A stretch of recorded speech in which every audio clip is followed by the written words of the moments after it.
Welcome to The Lens, hosted by Catalysis, where we get a glimpse inside healthcare organizations that are transforming to a culture of improvement to deliver continually higher value outcomes for patients, staff, and communities.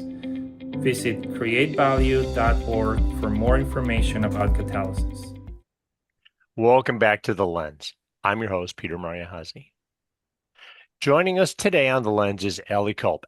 Alli is the Senior Lead Advisor at OhioHealth, and she is here to help us understand how critical, quote, coaching for all, unquote, is an expectation, and really how it supports cultural standards of improvement and problem solving. As with many things in continuous improvement, coaching is often seen as something additional. And at OhioHealth, they started with the expectation of coaching for everyone for their system of 35,000 problem solvers. And we've been fortunate with the sharing and openness of our partners and friends at OhioHealth. They've hosted multiple executive sites, Catalysis Network Gemba visits, and presented at the Catalysis Lean Summit. Thank you for joining us. To Alli, I want to compliment you on hitting a unique first. I believe you're the first non-Catalysis team member to be on the Lens 3 times. And, we should probably invite listeners to get your autograph in the lobby. Yes, happily. Since you have been with us before, let's just get everybody caught up about you, OhioHealth, and what have you been up to lately? Awesome. Great. Yeah.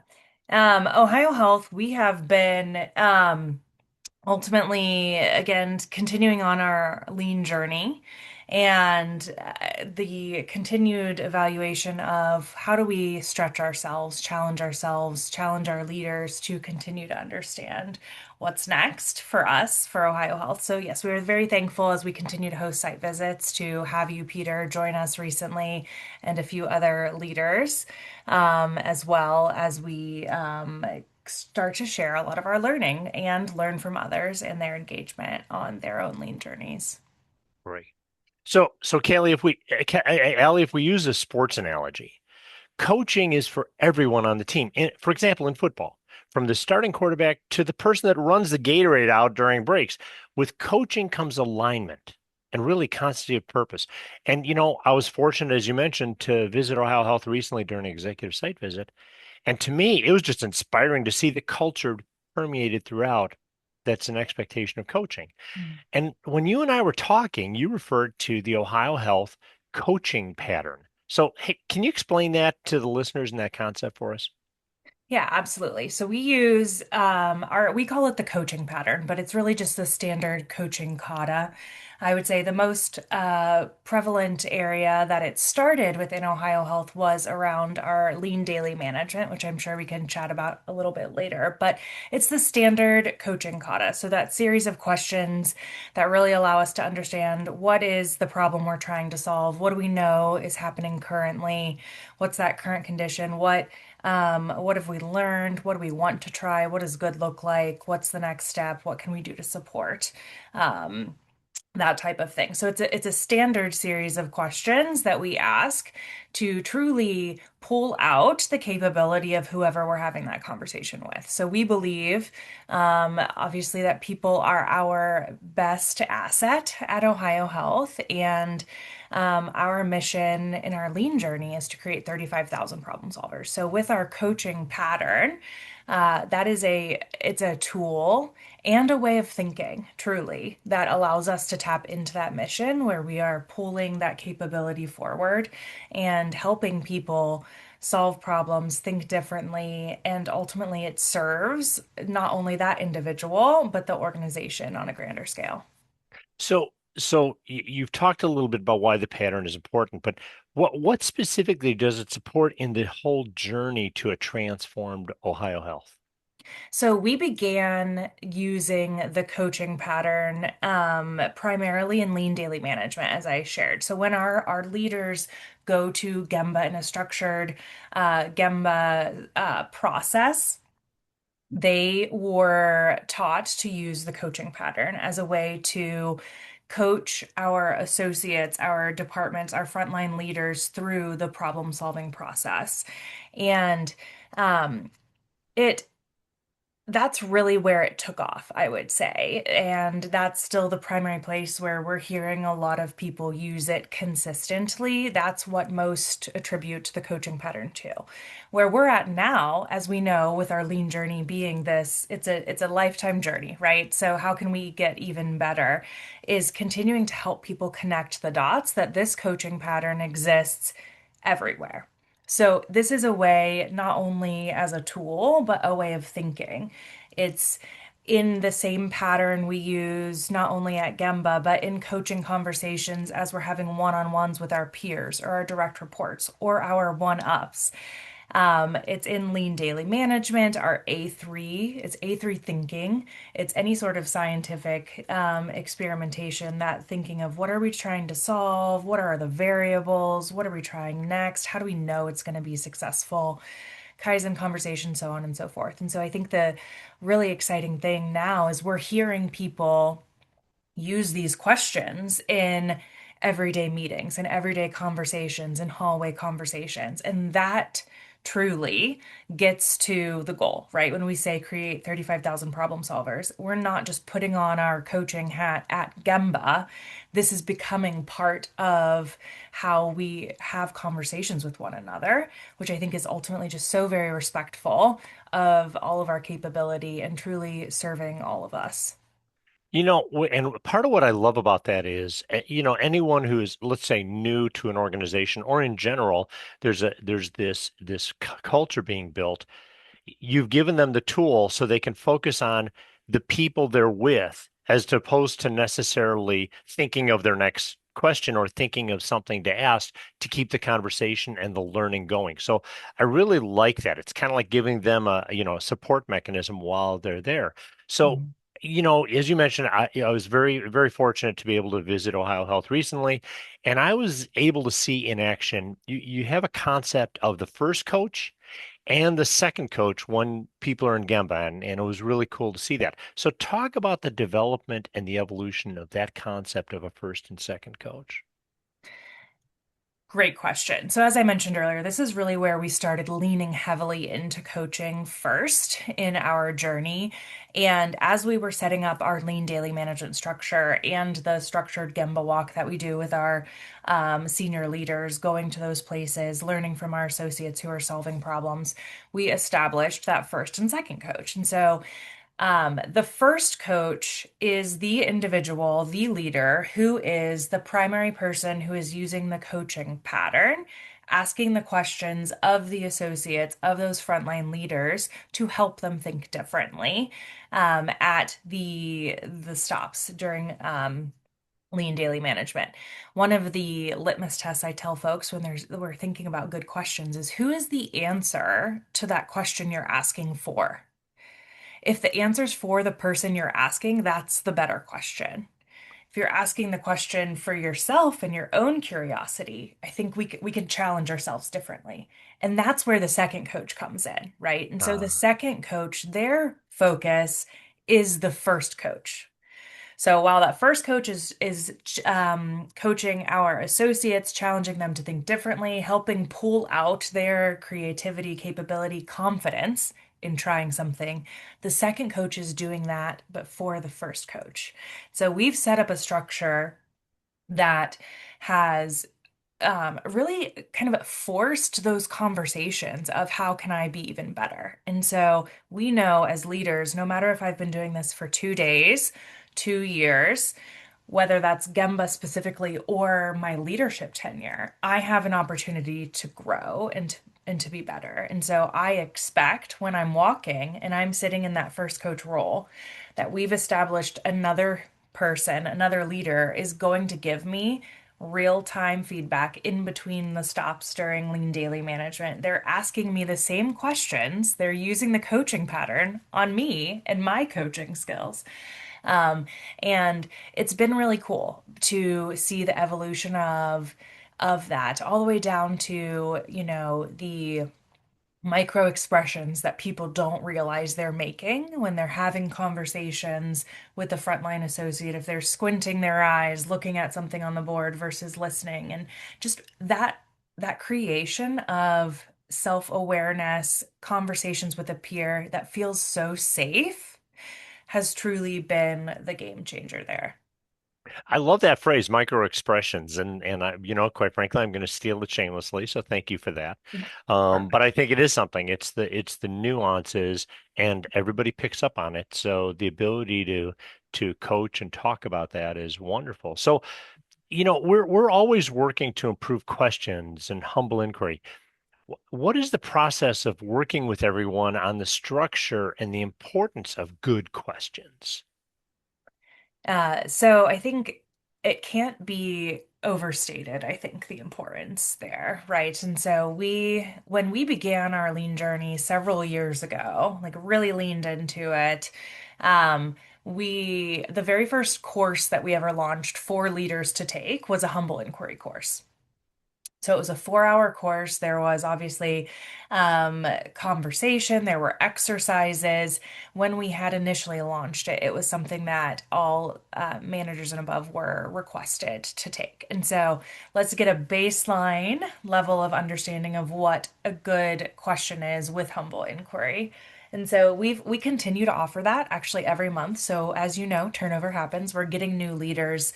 We're getting more exposure to what that looks like. I think it's not, it's a class for leaders, but technically anyone could sign up for it, which we've seen people um, who don't have a formal leadership title, but they're a leader if they're signing up for this.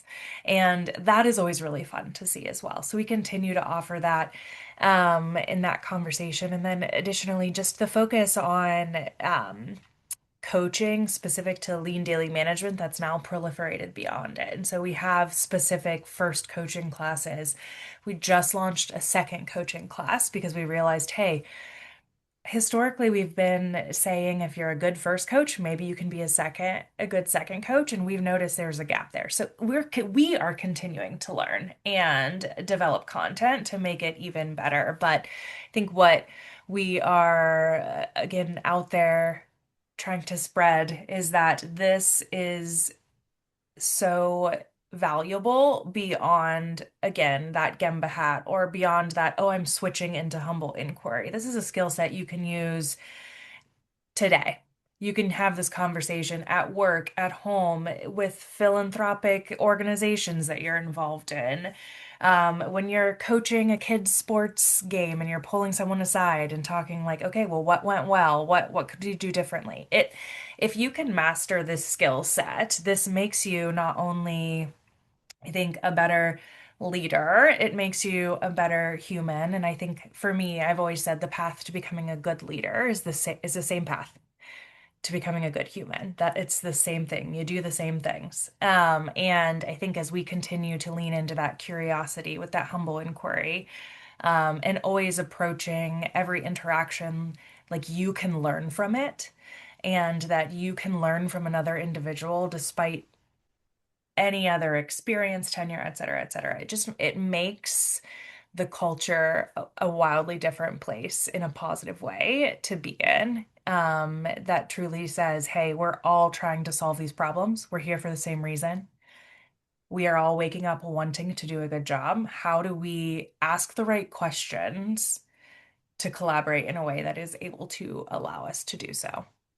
And I appreciate that comment about, you can use it at home or coaching a kids team or whatever, because we've talked about that on the lens in the past when we've talked about humble inquiry, how it's really a life skill that you can use. And yep, it's great for work, but it's also great in your personal life. So Mhm. as I was looking at the stuff, Ohio Health has a coaching yellow card. Mhm. So what is this? How is it used? Talk to the listeners. Yeah, so it is a 3x4, 3x5, I'm unsure. A small little cardstock card that is yellow. There's no other yellow cards in the system, so that's why we call it the coaching yellow card. But on one side, it has the typical coaching pattern. So I think it says, what is your target condition? What do we know about the current condition? Have we tried anything? What have we learned? What obstacles are preventing you from reaching there? What's our next step? What can we do? When do we expect to see a result, and what can we do to support you, type of thing. It is what I tell people, it's like the textbook version of the coaching pattern. But as we're talking with folks, we say, make this your own. So Alli's version of what is your target condition is, what does good look like here? What problem are you trying to solve? So it feels conversational. And the moment that I can read the coaching pattern and digest it into my language is also the moment I'm going to take it forward. But I'm not creating six random questions. They're still the same questions that move people through the problem-solving pattern, but they just feel very natural and conversational. And so that's the journey as people are engaging in their coaching to start on. So that's on one side, just as a way to help people who are brand new look at that pattern. What is the next question? On the flip side of that small card is kind of looks like a little rubric, but ultimately it is a ton of behaviors that are listed, categorized under humility, coaching, self-awareness, that are the ways the second coach evaluates the first coach. And so there's this whole leader as coach is truly what we're trying to get at here, right? Instead of leader as I'm directing you to do this, or leader as here's what your next step is, it's leader as I'm creating capability through coaching. And so the backside of the yellow card is actually the place where the second coach can provide feedback. And the interesting thing is, this side with the rubric is mostly about the how we use the coaching pattern. So the front is the what, and the back is the how we do it. And so that is so, honestly, you could probably say it's even more important than exactly what we do is how we do it. If I roll up and have a conversation with someone and I'm like, yeah, well, what problem are you trying to solve? And it does not feel safe, we're not achieving what we want to achieve here, right? And so it's how we show up and how we ask the questions, not just the questions we ask. And so we're really trying to take that holistic approach to developing our leaders as coaches, which I think is really cool. And I was just having a conversation with a leader the other day who said that they now keep their yellow coaching card like tucked into their laptop so that they can reference it when they're in other meetings completely unrelated, which I'm like, this is a win. I promise you're not a plant. That was fantastic. But they had actually a conversation with another accountability partner that is routinely on meetings with them around how can we challenge ourselves to use this more frequently. And I thought that was a really cool thing. So it's pocket sized, which is really valuable as well. Yeah, yeah, that's very cool, and the idea that that person is now saying, "Hey, I want this reference for me to use in general, just in my day to day." So, you mentioned coaching versus directing, Allie. How do you reinforce? What are some specific ways that you reinforce the lessons of someone coaching versus directing? Because, quite frankly, we as humans, sometimes that's our default, especially if we're new to a culture. It's like, well, I gotta go in and solve the problem. I gotta go tell them what to do. How do you guys reinforce that? How do you help that learning? Yeah, so I think first things first, that is a very real challenge, right? Because we are often taking leaders who have got to where they are today, who are leaders, likely because they were subject matter experts in the thing that they potentially are now asking questions about, right? And so, how do you kind of help someone feel comfortable holding back sometimes, and instead developing their people to ask those questions, right? And so um, take me, for example. I started my career as a bedside nurse. If I were to go also and make recommendations for what I think should be happening now, they would be several years too old. But ultimately, I'm in a different role, right? I'm in a leadership role, so on and so forth. But the idea that ultimately the creation of 35,000 problem solvers benefits us because the right people to solve the problems are the people who are involved with them every day. And so it, however, is the journey for a lot of our leaders to figure out how to pause. I like to tell people they need to slow down to speed up sometimes. And so it's that return on investment of, yes, it might take a little bit slower to get to this maybe idea that you think could be great um, for your teams, but then you're creating capability and they won't even necessarily need to ask you next time because now they're confident in a problem-solving pattern. They know the routine to take and they know it's okay to try something and go from there. And so it within the structure of that first coach, second coach, so on and so forth, is built in that mechanism of, hey, like, what were you trying to learn by asking this question? If you're talking to somebody who's coaching for the first time and they're like, well, I really think they should do XYZ. Okay, well, how do we know that's the right next step? And so there's that coaching built in there, but it's also helping our leaders feel safe to not come in, put on the hero cape, and make those recommendations because that also feels very psychologically rewarding. And so it's that instant gratification versus a little bit longer term, but a greater return on investment where your people are out there solving problems, doing the things, so on and so forth. But it's how do we help people feel comfortable taking off that cape and actually letting the village solve the problems? And so it's that constant evaluation. And we even hear leaders, they start with something that might feel very directive, right? And then they pause and reframe. And to see that real-time learning is really, really neat.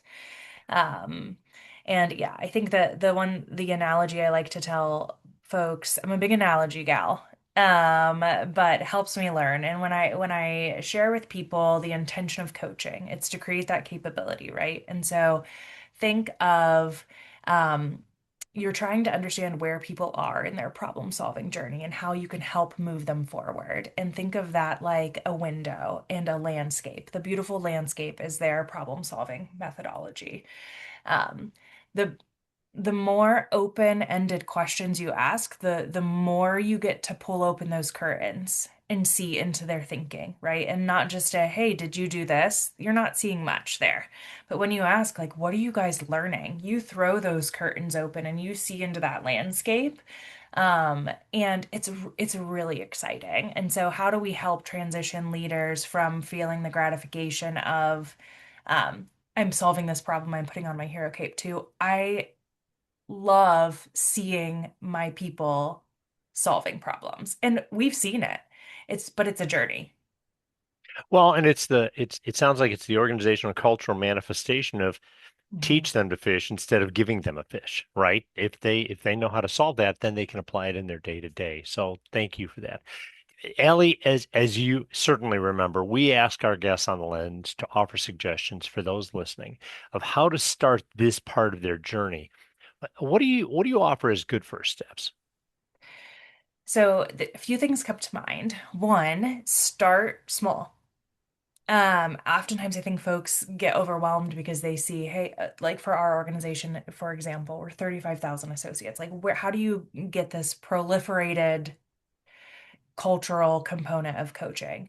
But we started with a specific element of our lean management system and really leaning into coaching. So we did the humble inquiry, but then coaching for lean daily management, and then have since been able to proliferate that out. And I think that was really helpful. The other thing, Peter, that I think is um, truly one of the reasons we've been so successful is we created a structure built within the process itself that was that coaching and feedback was an expectation. So day one as a leader and I'm coaching, even if somebody who's coaching me is maybe in a different area of the organization or they feel like they're coaching up to me or so on and so forth, I know they're going to give me feedback. I expect them to give me feedback. That's designed into the process. I think that has made it also so much more successful. So my piece of advice would be build in coaching and feedback and that conversation that is normalizing we can be better from the beginning because it makes it so much more palatable culturally, I think. And it's not seen as a I'm helping you close a gap. This is a gap closure conversation. And instead a wow, we're doing good. How can we get to great? And I want to help you do that because your success is just as important to me. And I think that has been very helpful. Thank you for that. That's a marvelous last comment. But I just want to ask you, do you have any final thoughts you'd like to share with the listeners? I think my uh, general life advice is just start. Just start. You don't have to know what the end result looks like. You don't have to necessarily know 100% how you're going to get there. It's how do we truly drive progress over perfection? Because you'd be shocked. And even if that's hey, I'm wrapping up this listening to this podcast and now I'm going to go in my next conversation, try to use some coaching questions.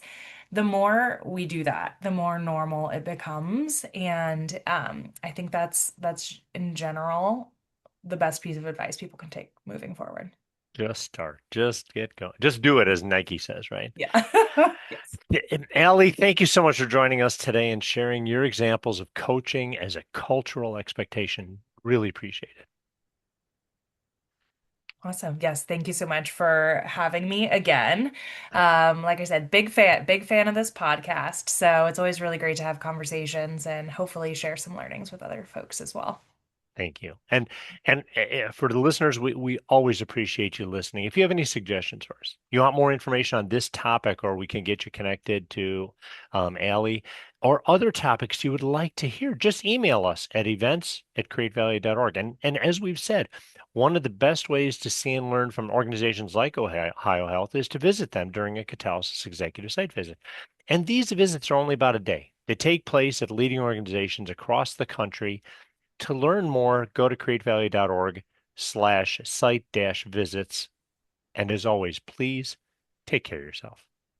Thank you for listening. Visit createvalue.org to learn more about how Catalysis can inspire you to accelerate change in your organization.